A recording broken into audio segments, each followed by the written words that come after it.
Okay, welcome everyone. I'm Brian Dugan, the Chief of Police, and thank you so much for coming out today. Just for lack of a better term, really cool event we got going on today.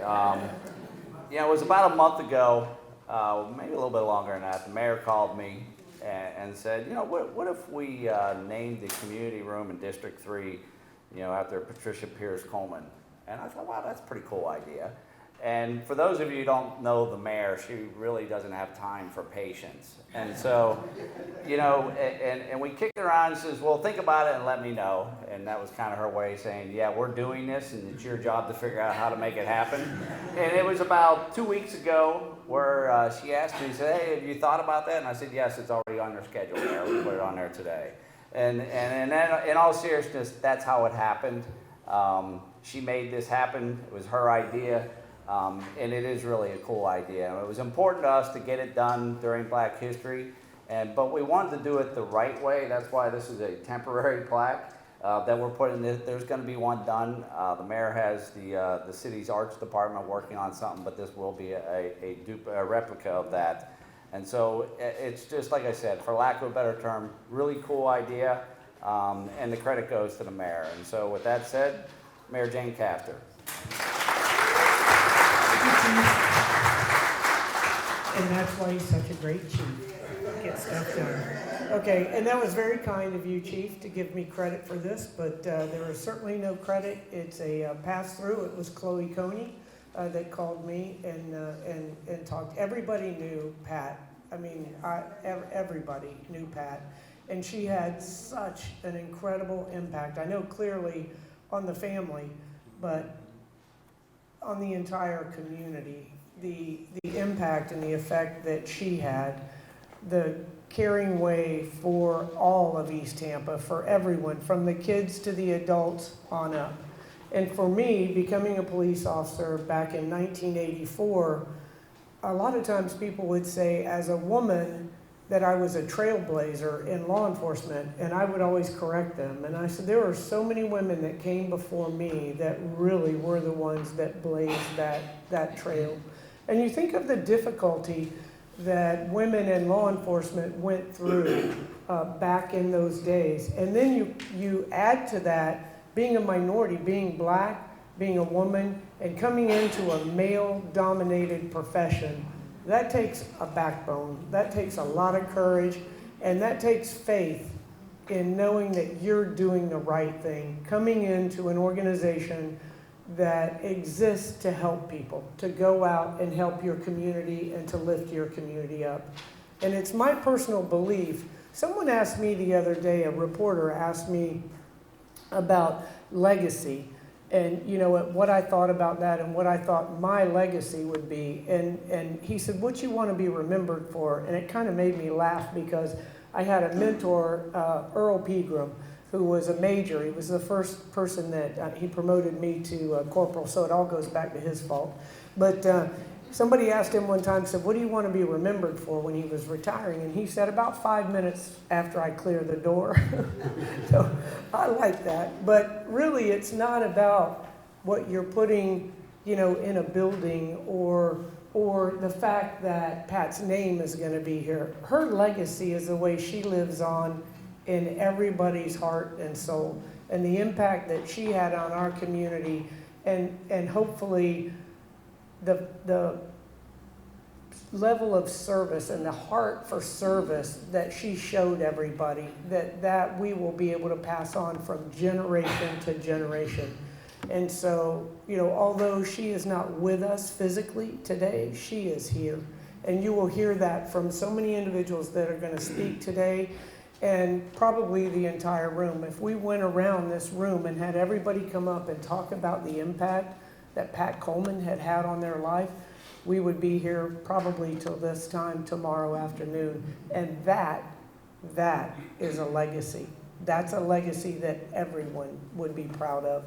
So this is just something that really, something small to honor all of the sacrifice and everything that Pat did for our community. And it's a way for everyone. This is a community room. So everybody that comes in to use this room, every officer that passes through that door and says, who is Pat Coleman? we'll be able to tell them who Pat Coleman was and who Pat Coleman still is today in this community. So I thank you all, the family, for being here today for this. I thank you, Chloe, for bringing up the suggestion. And I just hope that everybody, if you didn't know her, take a couple minutes to get to know Pat Coleman. She was an incredible, incredible individual in our community. And I'm blessed to have known her for a very short time. Thank you.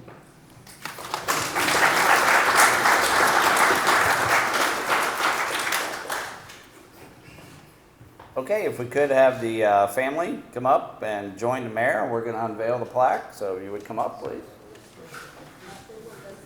Yeah, they've got Chloe, I think, and Ida, and... All right, Chloe, I know you're used to being in charge, but we do have a program here, right? But if you want to tell us what to do, well, we can do that. I'm kidding. The way it was explained to me is we were going to do that and then talk. Okay, there we go. But we all know Miss Chloe's in charge, so. I like to be in charge too. That's the way I want to raise, okay?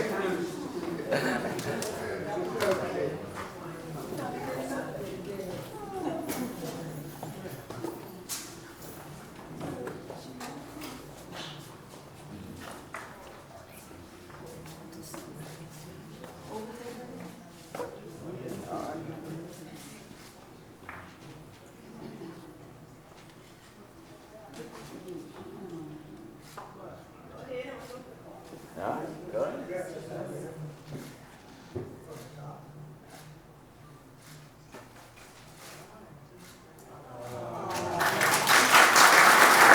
First person who's going to tell some stories about Patricia is her son, Tony Bell. Everything that comes out of my mouth is going to be true, okay? I just want to mention that. I think Mayor Castor, Chief Dugan, for this opportunity to stand here today with my family in this commemorative moment. It's something that has been on our mind for the longest, but you know, like they say, everything always works in God's time. Yes. So with the promotion, well, the election of Castor at the time and Chief Duggins at this time, it was an easy thing. Like you say, it only took less than a month. Okay, but I just want to thank everyone who's here today. I look around the room and I see some old faces and a lot of young faces that I don't remember, but I just want to acknowledge what happened last night. The Tampa Police Black History Program, outstanding program that was put together. Please give it a hand. We gave away a lot of money. Then we had Big Titus O'Neil come in, the WWF champion. He came in and gave him, the police department, some more money, saying share it with the kids, providing they went to Florida. Okay? But at the same time, this is an awesome moment. Y'all really look good in those black uniforms. During my mother's days, it was blue and light blue and a white cap. Okay? So anyway, let me just get here. Give me a second here. Let me get back here, Chief. Let me get comfortable. You told me to share some stuff here. One thing I want to say is... You may need some room for this. Hey. Chief Dugan, I left the loan one home. All right. So I'm just going to share briefly some of the things that I thought was kind of pertinent in my family thoughts and definitely in my thoughts, because I remember this thing so vaguely that, I'm touched right now. I have my pastors here with me, many friends, and to you, Mayor Castor and Chief Duggins, my family and I, thank you. Okay, this is an awesome gesture of gratitude.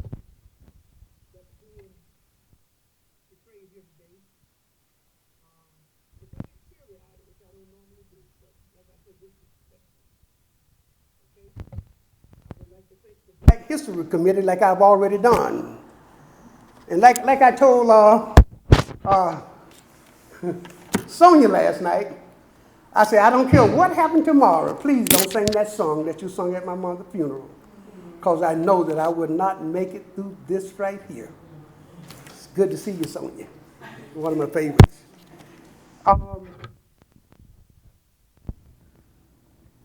One thing I can say is that the diversity of the Tampa Police Department was well implemented back in the days. And right now, that makes Tampa one of the better cities that you could live in, raise your kids in, from community to community. It doesn't get any better. I lived in California for 23 years, and hey, I don't want to live nowhere. I ain't got the kind of money to live in California no more. So here I am in Tampa, Florida, and I just look, leadership, growing leaps and bounds. They're going to do something with the traffic one day, okay, Chloe? Okay? Just so I'm old enough to remember the things that made Tampa prosper and become what it is today. 1616 North Tampa Street. I see you shaking your head. For all of you young ones, that was the police station. Okay? And I will never forget that address because my sister and I always wanted to know why my mama had to go there every day. So it had to be in 1965. Our mother was hired in booking. And as soon as the test became available for her to take to get promoted or whatever, she took it, passed it. And also, just a moment after that, she got promoted to detective. So it was all about learning, excelling, trying to be the best person she could be for this community. Okay? One thing I just want to share is that, like I say, my sister and I wasn't raised to be kids of a police officer. Nobody thought my mother was a police officer. It was always Miss Pat or Miss Pierce or whatever have you, which went a long way in the community. She was one of the first officers in that blue and white, her and Officer Adams and Elijah Dixon and everybody to walk 22nd Street during the riots. That quelled something that could have really turned into a major disaster. Okay? So anyway, here's my mother, the police. Okay? And one good thing here, I'm just sharing this here. When I was at school at A&M, Florida A&M in Tallahassee, and I came home for things, went back after the break was over, and my mother had an article in every big newspaper in Tampa. So when I get back to school, everybody say, well, Tony, why you didn't tell me your mother was the police? I said, because you didn't ask. Okay? So anyway, but just let me share a couple of things right here, moving right along. During that time, cash-strapped Tampa, Florida Police Department, being an officer, you wasn't assigned a car. So when she became a detective, she bought this beautiful Dodge Dot unmarked car home that day. Me and my sister were very inquisitive. Okay, we gonna figure this thing out for ourselves. So anyway, my mother came home that day, and I got the keys and eased outside and got into the car, and what did I want to mash that button for? The sirens went off all over the neighborhood, and I ran back in the house. So she came out there and gave us a lesson. And like I say, it was all about correction in my mother. No matter who she met or what part of town she was into, it was all about correction and showing kids the right way. And I just want to drop that off because it's your duty right now to not be your kid's friend. All right. Yes. Be the parent. All right. Get to the friend a little later on when you want to eat some ice cream together. That was one moment. Now the next moment, I came home from school one weekend, and I came home to get ready to go out on the streets, and I went by the restroom. My mama was putting on all this wig and makeup, and lady, what you doing? She said, oh, I got a job tonight at Curtis Sixon Hall. I say, so what's going on there? Oh, they got a concert. She say, I'm undercover. I said, Mama, let me tell you something. Them kids don't play with them drugs. You ain't going nowhere. She said, but it's my job. So you have to respect that, and she was very serious about what she was doing and where she was headed. My family can attest to all of the things that I'm saying. I thank Charles Davis for seeing my mother and giving her confidence as what directions that she was headed in. Okay? Also, this is the short version, I'm going to tell you, I'm going to keep going. In 1975, just after a brief retirement, my mother came back as the crime prevention coordinator for the city of Tampa. They lured her back. I said, you're not going to do that anymore, are you, Ma? She said, it's something altogether different. So, one thing that I can say, when she came back as the crime prevention, it was all about making the kids in the community life a little better, making them a little more focused, teaching them about education. And like I said, it was nothing for me and my sisters to do. When we got home, it was always a house full of kids that we didn't even know. So that's the extent that she went to. And like I said, that's what you got to do. You got to guide these kids. I know they millenniums and all that right now, but man, they need guidance. Yes. They need tutoring. Like I said, I was involved Sunday in a role model role with some young guys for Tanya Hammond, the Zetas. And just to teach this little young guy how to tie a tie, I said, man, one day I was right there.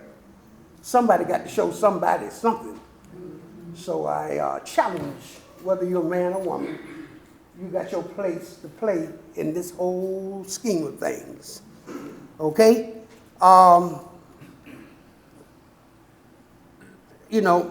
mother was in charge of Ponce de Leon, Robles Park, and College Hill. During her tenure there, she met a lot of young people. And it was all the same speech. You got to do better, get some education, make your life better, make your family life better. I just want to point out Ida, her favorite, her and Sheila. They was two little cute girls. Okay? And one thing I commend you, Ida, you listen. And right now, Ida has been through 5 chiefs. Okay? I think it's 5. 5 or 4? 6. Okay, that's 6. I forgot to add you.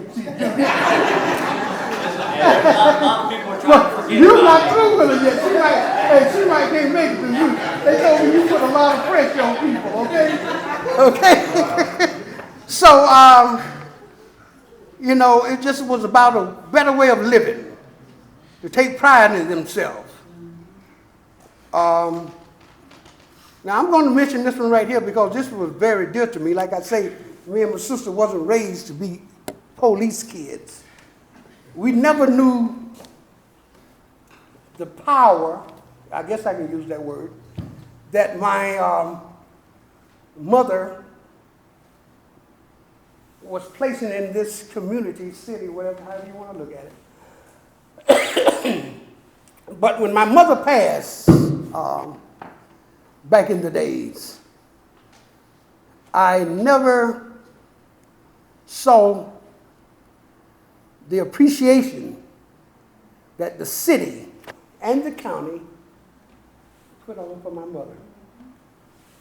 I commend the City of Tampa Police Department. And just to tell you how this thing went down, after the funeral, 84 gun salute, whatever that is, Okay? But I'm just speaking from the heart because, like I say, I was keen enough and aware enough to see it all. Running up in the back of 1616, I remember Officer Frank there. Just all the old guys. But from the moment the color guard stood by my mother's casket, and from the moment they marked out that church, and the way they lined the sidewalk and handled my mother's casket with care, that was so touching to me. And that was right there on Diana and 30th Street. And when we went up to Hillsborough, we went down to 275 and made that right-hand turn, things started getting larger. And as we drove up 275 to Bushnell, every entrance we got to was blocked. And I reached over and told my sister, I said, do you see this? The respect that they were giving my mother. Heartfelt, and like I say, hey, while I'm standing here, I feel them. I'm just saying that. A lot of people say that, but I prayed before I came in here.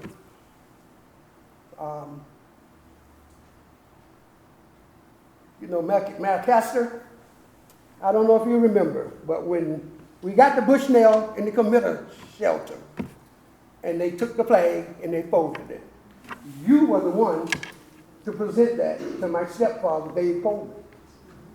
I have a picture. I found it 3 weeks ago, moving my hand. I found that picture. And I tried to find it again. I don't know what I did with it. But you were the one that passed that flag. Thank you. Every morning I used to see you in the coffee shop. You say, boy, Lord have mercy, you look like your mom. But anyway, I thank you. I thank all of you guys, just for the service you provide for the community. All I know is my mother made a difference. This is very special to me and my family. And once again, I'm going to say thank you. From the bottom of the heart.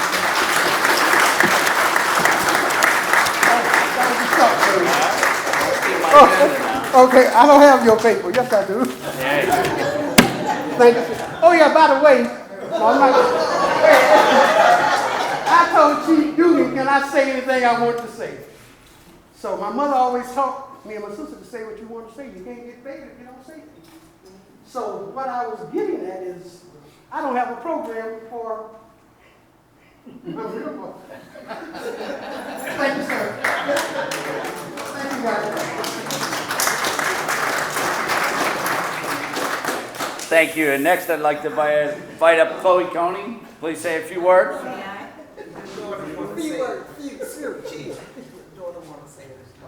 Of course. Come on up.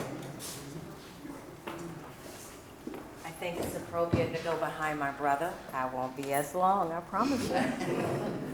But what I want to say is the gentle side of my mother. I remember she had gotten a diagnosis, and we got back in the car, and I had an ugly look on my face. And my mother looked at me and she said, there's something tremendously honorable when you know that you have done the job and have done it well that you were put here on earth to do. And she said, and so if you take that as a lesson, all you have to do is do the best you can do and let your work speak for you. And on her casket, I didn't know she had already assigned this, but she said, I want no flowers. I don't want anyone to speak. I want my work to speak for me. And I remember showing up to the wake and the viewing, and the casket was open, and it said inside, let my work speak for me. So if I could pass that on to anyone, I hope that everything you do for others and for your community, you don't have to talk about it. Let your work be about it.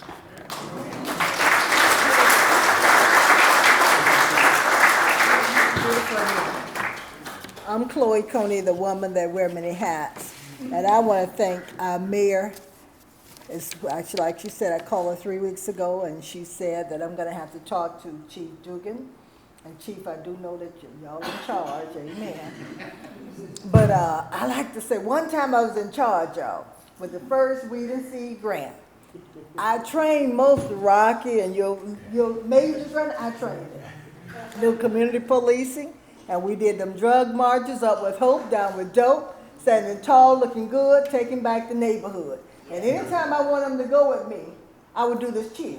Support your men and women in blue. The only decent thing to do. Am I right? Yeah. All right. So, okay. I was in charge one time, okay? But it's really an honor today to be here to talk about Miss Patricia Pierce Coleman. I met her at the age of 13 at Tony Bell's birthday party. Now, that was significant, Chief, because, Mayor, you heard that at my wedding. I met my husband, stand up, Pastor Ernest Coney. We've been married 50 years now, okay? And that was my first time meeting Mama Pierce. Now, she would go out in the community and tell everybody how she put us together. And I want to say thank her to that, because, again, she always encouraged us. Now, Mama Pierce was always there when you had going through a tough time. In December 1971, Department of Correction came to Florida A&M and hired me as their first black female probation officer. My first week on the job, June of 1972, I went with my supervisor, Chuck Hurd, to Ruskin to do a pre-sentence investigation. And we stopped by to get some gas on Highway 41. I see him running out the gas station, and I see the guy coming with a shotgun pointed toward my head. And he's yelling, "She's not my girlfriend. She's a probation officer. Chloe, get your badge, show your badge." I'm all frightened and my light flashing in front of me and said, what in the world I did getting this job? As soon as I get home, I'm gonna quit. I thank God for a village of people that be around you. Judge George Edgecombe, Delana Stewart, and Mama Pat Peters pulled me aside. And she gave me her stories, Chief. I want both of you to hear that. Gave me her stories when she was the first black female police officer. And it was very similar to what I was going through. So sometimes God allows you to go through something so you can be a blessing. And see, she was able to pour that into my spirit because I needed that. And then she was able to tell me, Chloe, go back and do that job because it's not easy being the first of anything. Go create opportunities for others to follow. Y'all know I kept the job until it was time to go on to something else. I didn't quit. Now, the next time I talked to her, and I was so glad, and I have somebody here as a witness with me, because I always needed her words of wisdom. I had decided I was at Florida Power, corporate America, I was going to quit and come back home to give back. And I ended up taking the job at Lee Davis Neighborhood Service Center. Now, y'all know in 1989, crack was everywhere. I like to talk about the riots, Tony. I mean, and the last straw was the center manager being killed on the parking lot, Melinda Scantley. So my mother said I had lost my mind. She said, don't you take that job? I said, no, Mom, I feel like God is calling me. So the first day I come to the job, y'all, I was a little scared. I ain't gonna lie, I was scared. And she had called her other daughter. Where's Tanya Hammer? Stand up, Tanya. She had called her other daughter and told Tanya to call me. I'm not gonna cry. To take me out to lunch. And she sat there and she just hugged on us. And then she had to, like you said, told her, she gonna give you good words, y'all. Now, Chloe, let me give you the do's and don'ts of the street now. You've been over there in corporate America, you don't know nothing about no college hill and pugs. It's a real deal. And I listened, but one word of wisdom she gave me. She said, you treat the people with respect. You treat them with dignity. And Chloe, they'll take good care of you. I'm a living witness. And I must say, y'all know I've been over here in this area for what, almost 30, 40 years. And those words have been true. I'm grateful that we had a village like Mama Pat Pierce that took time no matter whatever you went through. She loved children. And she called all of us her children. And my prayer is, now that I'm going to be 70 this year, along with Tony, I'm going to tell both our age, okay? I ain't going to be there by myself. We got to take time and pour into the next generation, okay? God bless y'all, and thank you, Mayor. Thank you, Chief. And to God be the glory.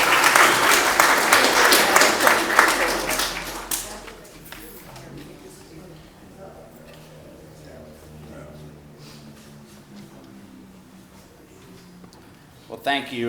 Next up, Ida Walker has been with the police department for 38 years. She started when she was 10 years old. She's on her 6th chief of police, and Mayor Castor will tell you she's really the chief. She tells us who to meet with, who not to meet with, what to do, and I joke, and I really didn't want to say much, but I joke about that, but I can tell you as a brand new chief of police who would just kind of tossed into it, without Ida Walker, I would not have been as successful because she truly does guide the chief of police on how things are done. So, Ida.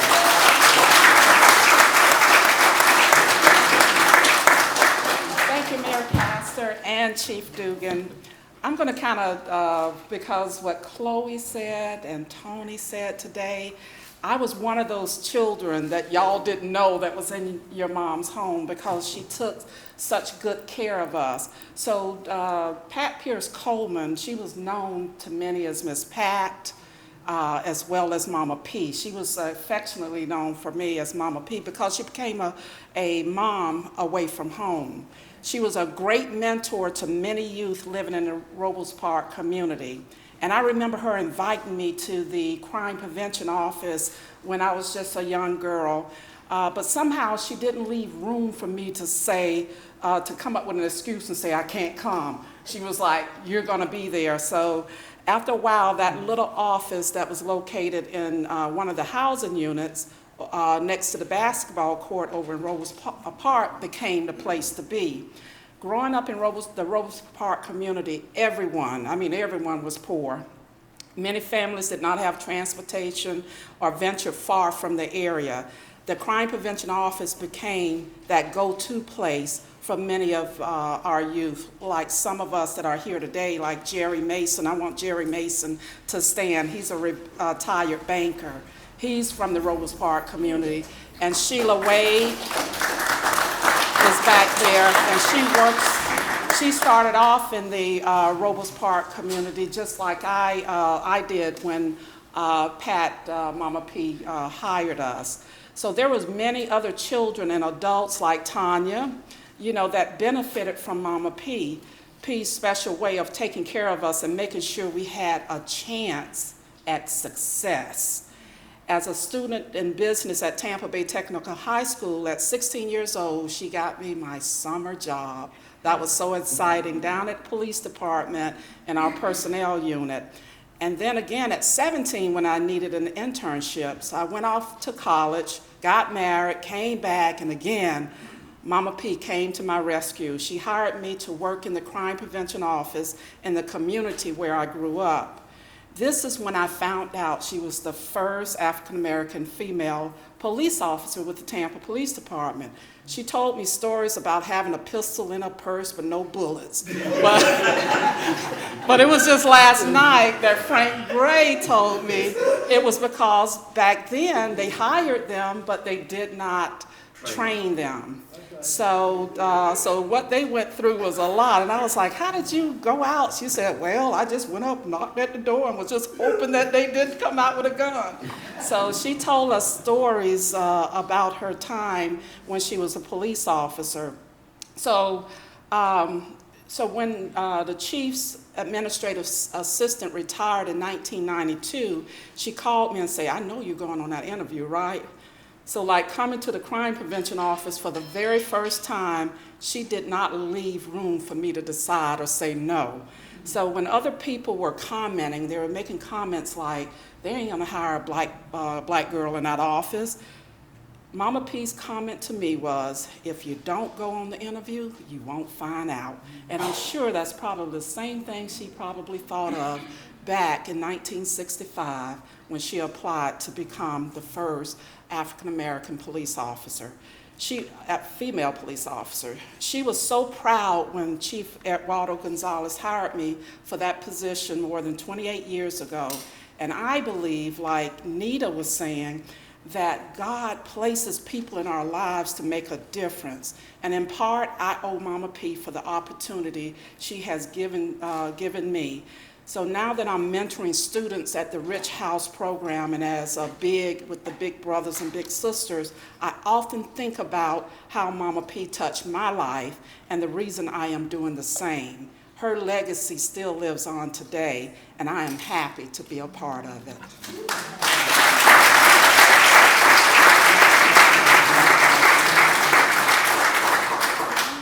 And thank you, Ida. And this might be the biggest mistake ever. This might cost me my job, but Frank Gray wants to come up and say a few words. Good evening to the mayor and to the chief and to all of you. Pat and I work together. I don't need that. Great, thank you. Pat and I work together. When Pat came from booking up to Crime Prevention Bureau, I was already in Crime Prevention Bureau. And as Ida was saying, the joke was that she had a co-worker. Mert Ellison worked the west side of town, and Pat worked the east side, because at that time, they mostly focused on domestic situations and children's situations. And the joke was the two of them, because they had never been to the range, they were both issued chief special, 5 rounds. The pistol was in the wallet, in the purse. They didn't know where the rounds were most of the time. And then we spent a lot of time out in this community, and sometime when she would get a difficult situation, she would call me and say, Frank, I said, yes, I need you to meet me at such a location, because I got a situation and I want you to be. I said, okay. So, and she was very concerned and very dedicated to what she was doing. I'm going to tell y'all this funny story, and I'm going to be through. The detectives up in Crime Prevention Bureau, we were very close. In fact, we used to have we used to have donuts and coffee in the morning before we went out on the street. And periodically, we would all get together and go to a restaurant for breakfast. We had this fellow named Cleet Stanton who liked the joke. And there was this restaurant out on 7th Avenue across from what used to be a cattle place over there. And occasionally, we talk about back in 69 and 70, they would go out there for breakfast. So this particular morning, Cleet would go out there and always talk about his wife. So this particular day, we're all going out to breakfast. So Cleet grabs Pat by the arm and says, now, when we go through the door, I'm going to tell him you my wife. And I'm like, don't you say a word. We walk in this restaurant, and Cleet tells the waitress, I want y'all to meet my wife. And you could have seen the expression on those faces. All right. And Cleet white. And he introduced Pat Pierce as his wife. So again, and it's great that we are taking this time to honor her, because she's really done a lot for the community. Thank you.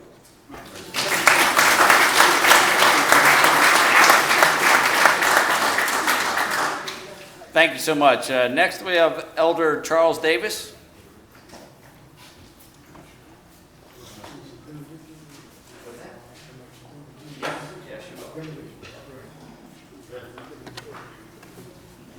I just wanted to get it all straight. I was supposed to do the benediction and not comment, because I know a lot about Pat myself, and you might not want to stay here as long as I want to talk. But we will say, everybody stand in honor before we close out. And Just everybody grab somebody's hand as a sense of unity. The bow our heads. Almighty God, we thank you for this time and for this hour. We thank you for this recognition, so deserving. We ask now, God, that her life that she lived will affect the lives of young people to come. We ask now, oh God, that this facility be used to call attention to who she was and is. We ask now that you be with us. We pray a blessing upon the police department and them, oh God, who came out today to be with us in this ceremony. We ask you now to bless, to go with us, to stand by us in all that we do and say. And we shall ever give you the praise. Ever give you the praise. In the name of your Son, Jesus, we pray. Thank God. Amen. Amen. I ain't going to tell you like I tell them in my church. Hug somebody and tell them you love them.